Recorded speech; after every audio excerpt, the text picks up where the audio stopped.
Welcome back after the break. और असदुल्ला खान साहब हमारे साथ मौजूद हैं। सर, हम ब्रेक से पहले बात कर रहे थे कुछ इख्तिलाफात से रिलेटेड, और जैसे आपने जिक्र किया कि इमरान खान साहब ने जिस तरह से पार्टी को हवाले कर दिया वकला के, फिर ये भी हमें एक चीज़ नज़र आई कि सीनियर्स को बहुत साइड लाइन कर दिया गया, पार्टी के अंदर वो नहीं है। तो अब जिस तरह से हम जिक्र कर रहे थे पहले भी कि इमरान खान के जो करीबी लोग हैं, जिनमें अलीमा खान साहिबा हैं, उनके दरमियान जो इख्तिलाफात हैं, फिर इससे आपको नहीं लगता कि पार्टी में यूनिटी तो है ही नहीं, पार्टी यूनाइट तो नहीं होगी? फिर देखिए, अलीमा खान साहबा की जो पोजीशन है वो बड़ी एक तो कॉम्प्लिकेटेड सी है। अलीमा खान साहबा सियासी शख्सियत नहीं है, वो इमरान खान की फैमिली में है। और इमरान खान साहब खुद भी कह चुके हैं कि फैमिली का सियासत में अमल दखल नहीं है। दूसरी तरफ जो पार्टी है वो इमरान खान की रिहाई के लिए ऐसी जिद्दोजहद नहीं कर रही है जो उनकी फैमिली को, इमरान खान की फैमिली को सेटिस्फाई कर सके। यानी इमरान खान की रिहाई के लिए अगर किसी को जिद्दोजहद करनी चाहिए तो वो पार्टी को करनी चाहिए, लेकिन पार्टी की एफर्ट से उनकी फैमिली सेटिस्फाइड नहीं है।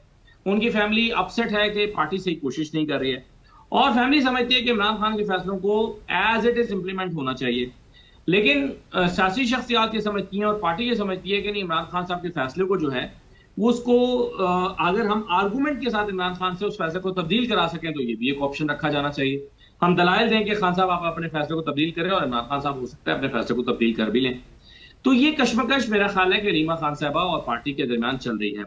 एक और चीज आप हिस्टोरिकली देखें कि पार्टी में इस तरह की सूरत हाल जब भी किसी पार्टी के सरबराह पर आई है तो इमीडिएट रोल जिसने प्ले किया है वो उनकी फैमिली ही रही है। मसलन जुल्फिकार अली भुट्टो पर जब इस नौयत की मुश्किल आई थी तो जिसने सियासी किरदार अदा किया था वो नुसरत भुट्टो साहिबा थी, क्योंकि बाकी लोग पार्टी छोड़ गए थे या रूपोश हो गए थे, कोई लंदन भाग गए थे, कोई अंडरग्राउंड हो गए थे, लेकिन नुसरत भुट्टो साहिबा मैदान में खड़ी रही, हालांकि वो सियासी शख्सियत नहीं थी।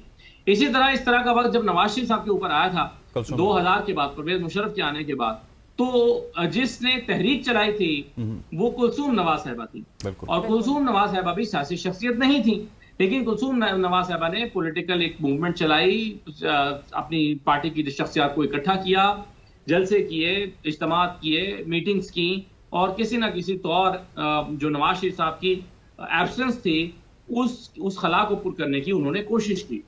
और इस वक्त जब इमरान खान के ऊपर यह मुश्किल आई है तो फैमिली में कोई ये रोल प्ले कर पूरी तरह से नहीं कर पा रहा है। अलीमा खान अगर करना चाहती हैं तो उन्हें इमरान खान की भी इजाजत नहीं है, और पार्टी भी उनके रोल को बिल्कुल बर्दाश्त नहीं कर रही है।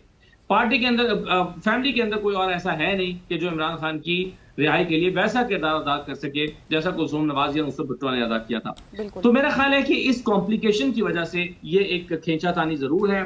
अलीमा खान साहबा बिल्कुल ऐसी है। अच्छा, अलीमा खान साहिबा भी और साथ में समझता हूँ कि बुशरा बीबी, दोनों के दरमियान ये खींचातानी है। बुशरा बीबी चाहती हैं कि वो फ्रंट से लीड करें, अलीमा खान साहिबा चाहती हैं कि वो फ्रंट से लीड करें। अच्छा, थोड़ा सा अगर बानी पीटीआई की बहनों के हवाले से बात करें तो उनको मुलाकात से रोकने के हवाले से एक मुकदमा दर्ज कर दिया गया है, उसकी दरख्वास्त भी सामने आ रही है। इस पर आप क्या समझते हैं, क्या कोई कानूनी कार्रवाई होगी?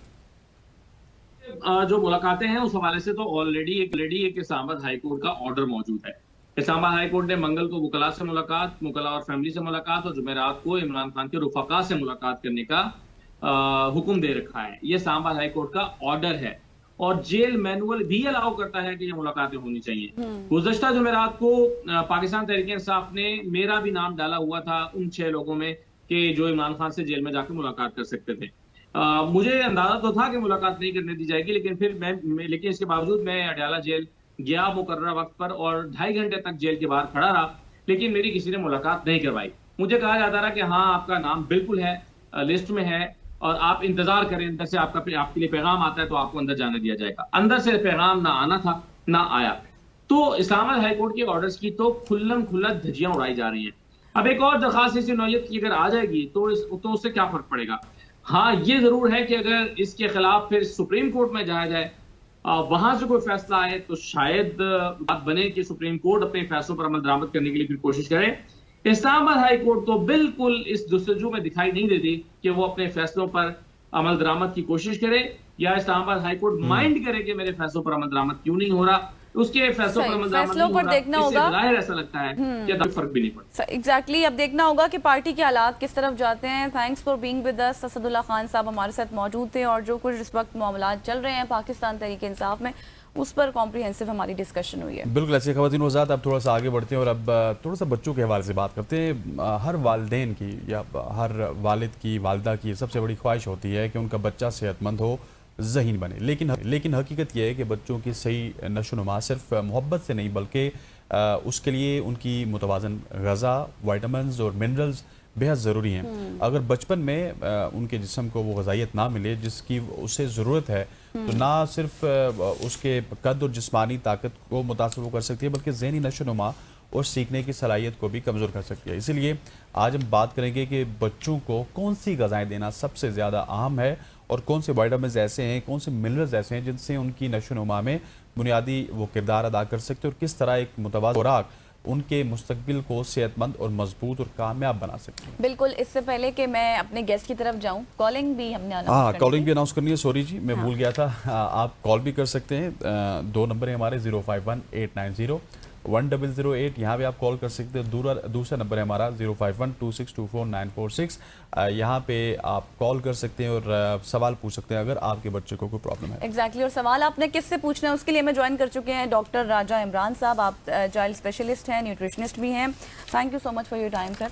सबसे पहले तो जिस तरह से हसनैन ने अपनी इब्तिदा में बात की है कि हर पेरेंट का ये ख्वाब होता है कि उसका बच्चा सेहतमंद रहे, उसकी बैलेंस डाइट हो। क्या इस वक्त हम देख रहे हैं कॉमन इश्यूज, कॉमन प्रॉब्लम्स जो पेरेंट्स आपके पास लेकर आ रहे हैं बच्चों से रिलेटेड?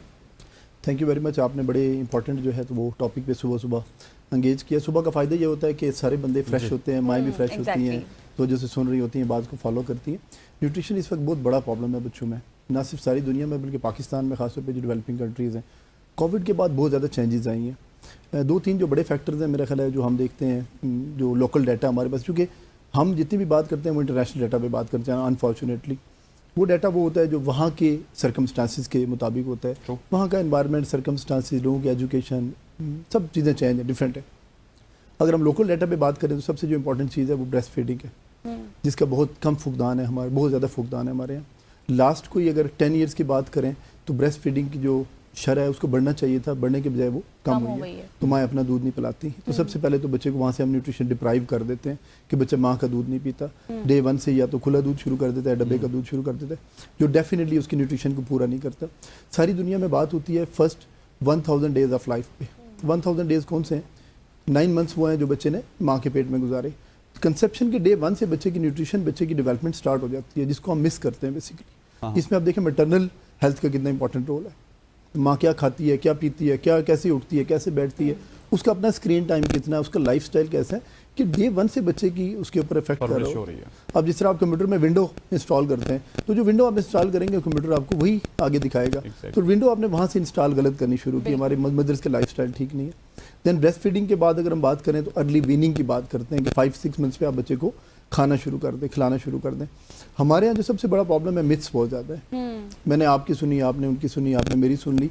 हम रिसर्च के ऊपर बात नहीं करते। आप मीट जल्दी इंट्रोड्यूस करें, आप मटन दें, आप उसको चिकन दें, प्यूरीज बना के दें, फ्रूट्स दें, फ्रेश वेजिटेबल्स दें और घर की चीज़ें बना के दें। डॉक्टर साहब हमारे पास एक कॉलर हैं, उमर साहब फ्रॉम लाहौर। उमर, आपका क्या सवाल है? जी अस्सलाम वालेकुम।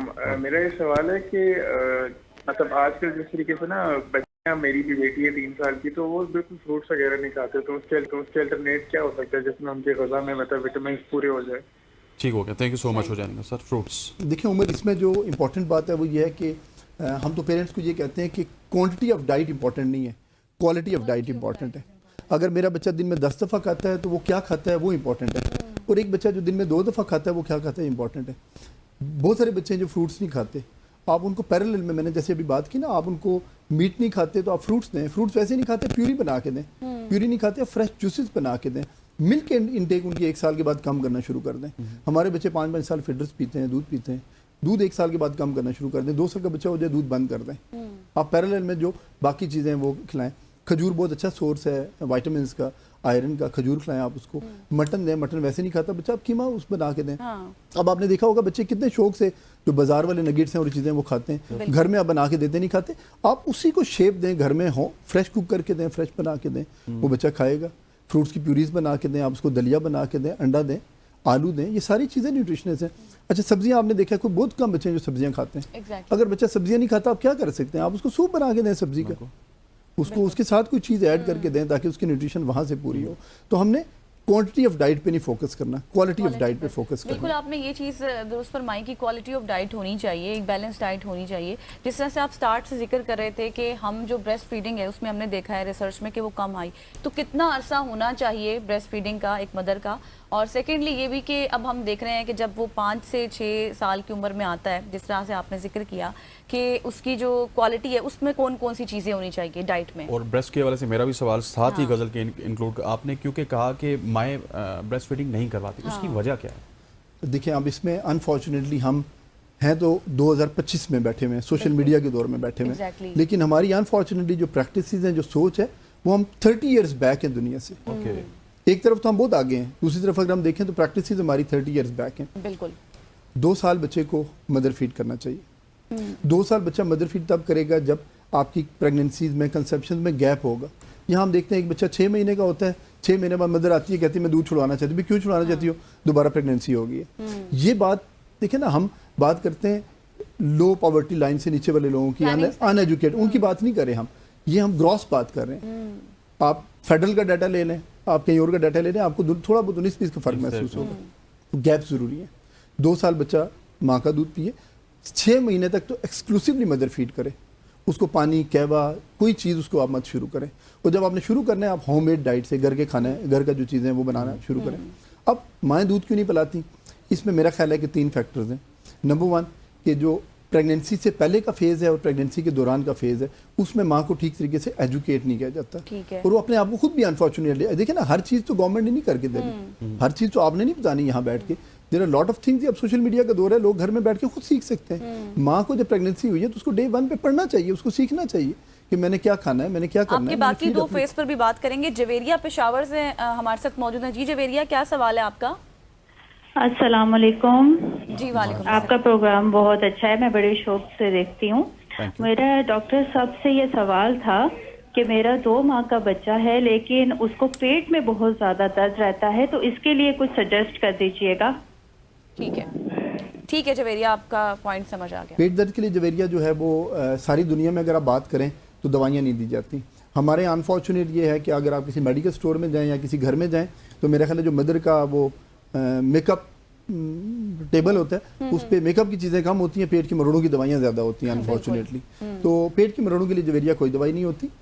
2-3 चीज़ें जो आप कर सकते हैं बच्चे को कॉलिक से रिलीफ देने के लिए। देखें, एक चीज़ ये समझें कि उसकी आंतें मैच्योर नहीं हुई अभी, 4 से 6 महीने उनको मैच्योर होने में लगता है। जिस तरह आप एक पौधा लगाते हैं तो उसको बड़ा होता है, कली बनती है, आहिस्ता आहिस्ता बड़ा होने में टाइम लगता है, इसी तरह उसकी आंतों को मैच्योर होने में टाइम लगता है। आप उसको ब्रेस्ट फीड करें, फार्मूला ना दें। और गाय, भैंस, बकरी का दूध तो आपने 2 साल तक सोचना भी नहीं कि आपने उसमें देना है। अच्छा। क्योंकि उसके कॉन्टेंट्स बहुत ही पुअर न्यूट्रिशनस है। आयरन नहीं है, फैट्स बहुत ज़्यादा हैं, कार्बोहाइड्रेट्स बहुत ज़्यादा हैं, मतलब वो चीज़ें बहुत ज़्यादा हैं जो ज़रूरत नहीं है बच्चे को, वो चीज़ें नहीं है जो ज़रूरत है। तो आप पेट के मरोड़ों के लिए आप क्या कर सकते हैं? ब्रेस्ट फीडिंग का गैप थोड़ा बढ़ाएं। बच्चे रोते हैं, सब बच्चे रोते हैं, आपने हर 15 मिनट आधे घंटे बाद फीड नहीं कराना होता। हमारे यहाँ सोशल प्रेशर्स होते हैं माओं पे, दादा दादी, नाना नानी, फूफी, चाची, हर बंदा शोर कर रहा होता है, बच्चा रो रहा है फीड कराओ, बच्चा रो रहा है फीड कराओ। वो हेल्प नहीं कर रहे होते, माँ को प्रेशराइज कर रहे होते। बिल्कुल ऐसे ही। फीड का गैप आपने बढ़ाना होता है। सही हो गया। अनम हमारे साथ इस्लामाबाद से मौजूद है। जी अनम, सवाल कीजिएगा। हेलो, अस्सलाम वालेकुम। वालेकुम जी, सलाम। मेरा सवाल ये है कि मेरा 3 साल का बच्चा है और वो बिल्कुल भी मतलब कोई चीज़ शौक से नहीं खाता और वो हर टाइम लेजी रहता है, बहुत लेजी, ना वो खेलता है कुछ भी नहीं। तो प्लीज़ इसके बारे में कुछ बता दें। जी सर। अब ये जो अनम का बच्चा है, अनम, एक तो आप इसको किसी भी नज़दीक बच्चों के डॉक्टर को दिखाएं। बच्चे का ना खाना इंपॉर्टेंट नहीं है, लेजी होना इंपॉर्टेंट है। देयर आर लॉट ऑफ बच्चे जो पिकी ईटर होते हैं। पिकी ईटर आपने ये करना होता है कि इसमें तो दुनिया पे बहुत सारी वर्कशॉप्स हैं, कोर्सेज हैं कि पिकी ईटर बच्चों को आपने ज़बरदस्ती नहीं खिलाना होता है। जितना आप ज़बरदस्ती खिलाएंगे, पीछे फिरेंगे, उतना खाने से ज़्यादा भागेंगे। उसको आप 6 घंटे, 8 घंटे, 12 घंटे, 16 घंटे नहीं खाता भूखा रखें। दूध बंद कर दें उसका 3 साल पे। हर वो चीज़ में दूध डलती है, दूध की आइटम्स है वो बंद कर दें। आप उसको होममेड डाइट दें, घर का खाना जो हमने पहले बात की है। जो भी वो खाता है घर का खाए, बेशक दिन में 1 दफ़ा खाए। हाँ, अब जो लेज़ी है उसके पीछे जो रीज़न हो सकती हैं, एक जनरल चेकअप ज़रूरी है, खून की कमी हो सकती है, कुछ और फैक्टर्स होते हैं बॉडी में, कुछ माइक्रो न्यूट्रिएंट्स होते हैं, मैक्रो न्यूट्रिएंट्स होते हैं, उसकी कमी हो सकती है जो डेफिनेटली आपको कोई डॉक्टर देख के सजेस्ट कर सकता है। बाज़ औक़ात इन बच्चों में कुछ इन्वेस्टिगेशन टेस्ट करने की ज़रूरत पड़ती है। तो एक तो डाइट की फ़िक्र ना करें, आप उसको घर का खाना खिलाएं और पीछे फिरना बंद कर दें, उसको 12-18 घंटे भूखा रखा करें सही। ताकि भूख लगे उसको। सही। इसके साथ ये मेरा एक लास्ट सवाल है आपसे सर, वो ये है कि हम देखते हैं अक्सर के जिस तरह से भी आपने जिक्र किया कि जो गाय भैंस बकरी का दूध माएँ देती हैं वो नहीं देना चाहिए, तो फिर उसके अल्टरनेट क्या कोई दूध वगैरह आप सजेस्ट और करते हैं? बकरी के दूध के हवाले से तो एक बड़ी मिथ है कि बकरी का दूध अगर आप देंगे तो बच्चा तो- पता नहीं लायक हाँ, फायक वो और तो काफी ज़हीन होगा। सेहतमंद जी होता जी है। जी जी, ये वही बात है ना कि हम वही मैं कह रहा ये हूँ कि मिथ है? 2025 में बैठे हुए अभी तक हम इन मिथ्स पे बात करते हैं। अब there are lot of mothers वो कहती हैं केला नहीं खिलाना रेशा हो जाएगा, आम नहीं खाना आम गर्म होता है। हाँ। भाई आम गर्म होता है तो गर्मी में क्यों पैदा किया गया? बिल्कुल। ठीक है, उसकी अफादियत कोई देखिए ना क्या कोई तो चीज़ benefit है है। ना। तो मदर फीड 2 साल तक, गाय भैंस बकरी का दूध 2 साल तक तो हमने नहीं देना। ठीक है। 2 साल बाद अगर बच्चा वंस अ डे ले ले तो ठीक है, और अगर ना ले तो कोशिश करें आप उसको डाइट से चीज़ें बेहतर करें, उसको जरूरत नहीं उस चीज़ की। बेहतर। ठीक हो गया डॉक्टर साहब, thank you so much. Thank you, doctor yes, राजा इमरान साहब हमारे साथ मौजूद थे जो कि बच्चों के हवाले से बात कर रहे थे, बच्चों की ग़िज़ाओं के हवाले से बात कर रहे थे और किस तरह की ग़िज़ाएं हमें बच्चों को देनी चाहिए। ख़वातीन वज़ात यहाँ पे वक्त हो जाता है, एक शॉर्ट सी कमर्शियल ब्रेक का ब्रेक लेते हैं, वापस आते हैं, हमारे साथ रहिएगा।